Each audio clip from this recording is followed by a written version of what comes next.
Hello and welcome to World Talks on TVP World with me, Ashim Kumar. Today we welcome political analyst Eusebiu Slavitescu to discuss the unfolding political crisis in Romania following the criminal investigation of far-right politician Călin Georgescu.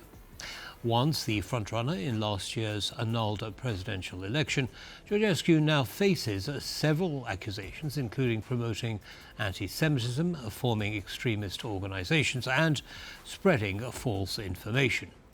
His detention has sparked protests, while international figures such as Elon Musk and U.S. Vice President JD Vance have weighed in. What does this mean for Romania's democracy and its relationship with the West? Eusebiu Slavitescu, thank you for coming in. Thank you. Good to see you again. Good to be back. Okay, so tell us about these charges. What's the substance behind them? These are very serious charges. Okay. 6 in the numbers. And let me quote them to you. First would be incitement to actions against the Constitutional Court, punished from 15 to 25 years prison. The second is communication of false information. This with regard to the financing of the political campaign. Okay, so he lied about how he got his money? Yeah. Okay. Yeah. I mean, it remains to be seen if the prosecution That's the accusation. Can prove. Yeah, okay. That's the accusation. Allegation. Third, false statement in continued form. The lies continued and they are linked. Initiation or establishment of organization with a fascist or xenophobic character, punishable between 5 and 15 years.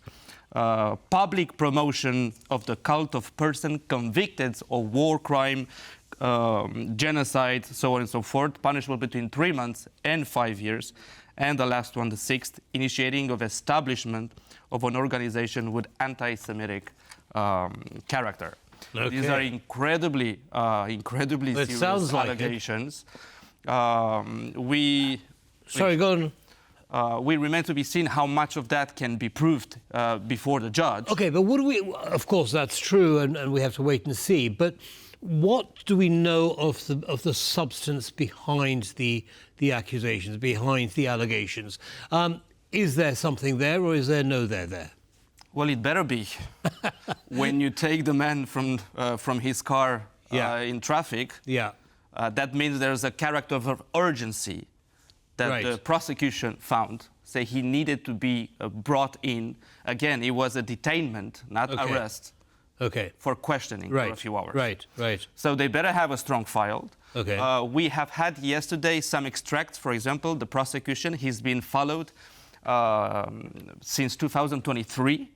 Okay, so this has been going on for 2 years now. Yes, not just him, but the entire organization, people around him. For example, yesterday we had yesterday morning at 6 o'clock, the police raided 47 locations all across the country. Right. Most of them are people who are around him. One of them is a mercenary who is active in Africa, Horia Petru, where they found $1.5 million cash, gold, a lot of gold, and a full arsenal of weapons. Also, his bodyguard was brought in for questioning. Also, around 1 million euros found cash under the house, hidden. These are undeclared sums of money.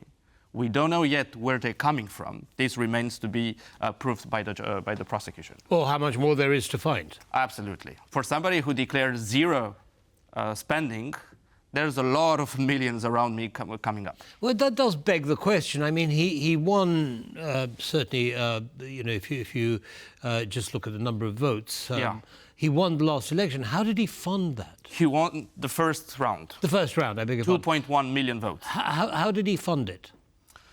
How did he say he funded it? He said he didn't. That's the thing. This is why the prosecution is going so hard, and we will see. This is the whole thing. This is how the business started, by him declaring zero spending. Everybody knows that's not possible.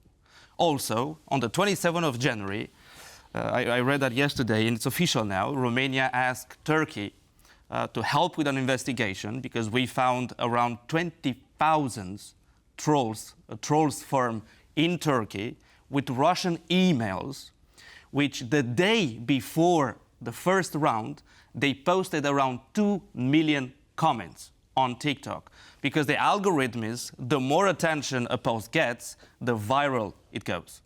So we remain to be seen. But these are, I mean, this is now official. And these posts are about supporting Georgescu? Yeah. Understood. Yeah. OK, so it sounds as though the evidence base is building up, of course. Absolutely. Whether it meets... Also, if I can add up, this mercenary that I was talking about earlier on, now we have phone calls, registered phone calls, and yesterday the prosecution gave to the media some of the excerpts where, for example, this mercenary was asking a businessman, Frank, I think his name is Frank Timish. These are all official in the media. I'm not making this up. So it's public knowledge. It's public knowledge right now, which remains to be again proved allegedly, where he asked this businessman, Frank Timish, a huge businessman in Romania, to lend him around 35 million euros for the campaign, in exchange for, when he becomes president, to give his companies exclusive rights to exploit Romania's gold, and we have a lot. These were recorded on the phone. These are on the files. We only know a little bit of them. We will probably know more as the weeks are coming. Understood. So what does that mean? I mean, and there are a number of perspectives to this. The first is, of course, both JD Vance and Elon Musk are saying, you know, that democracy in Romania is under threat, etc., etc. Why do you think that they are so supportive of him? Is it they simply don't know the case against him? So either our MFA did not reach them with, you know, facts, information. MFA? Ministry of Foreign Affairs. There's a fail somewhere. Or they are getting their information from Twitter, exclusively from Twitter. We have seen in the past weeks many American influencers known for their pro-Russian views, some of them implicit, very straight up, that came to Romania, that interviewed Mr. Călin Georgescu. Just yesterday, he gave an interview to Alex Jones in the United States. So there seems to be an international coalition of far-right nationalists pushed and promoted by Elon Musk and some members of the Trump administration. Understood. So now I want to focus on inside Romania's borders.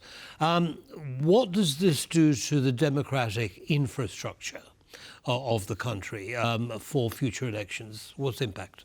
Well, it can be good. Romania is still going at the end of the transition from the brutal and criminal communist regime. We are still a fragile democracy. The population already trust within the institution was very low. Now it has gotten to a place, a very bad place. Obviously, it's no good news. It's no good news. So the constitutional judges, they use the least democratic way to save democracy. Explain that. Cancel an election, and I repeated this many times, casting your ballot, it's the most important act in a democracy. Well, we casted, and then we cancelled. Right, so there's no disputing the fact that these were genuine ballots, genuine votes that were cast. Yeah, no question about that. No question about that at all. It's just the influence behind that. The influence behind, the algorithms who pushed in the right way, as I was saying, with comments, with likes, and with millions of dollars pushed in.